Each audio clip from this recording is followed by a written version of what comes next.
ja mám šťastie. Ja som teraz pracoval na tom, aby som umyl poriadne toto auto, keďže sme v ňom boli v Tatrách. Do takejto umývárky som ho nedal ani nepamätám. Proste vždycky to čistím ručne, ale mamina povedala, že to už nerobím dostatočne dobre. A dnes už iba sa dopraviť šťastlivo do Prahy. Zajtra idem do práce. Auto poumývané, natankované, povysávané, vypratané, všetko. A mňa čaká teraz veľmi hektická cesta, ale verím, že proste osu to nejako zariadí, aby som netrpel. Vo vlaku, ktorým idem do Prahy, 5 hodín skoro, nefunguje klíma. Mi oznámili teraz správou. Ale oznámili to strašne neskoro a už proste není inej cesty do Prahy.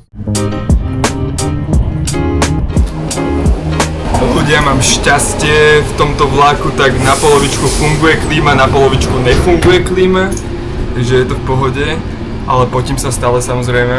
Striham video, cestujem do Prahy, za chvíľku, za 2 hodiny som v Prahe, takže idem dokončiť toto video.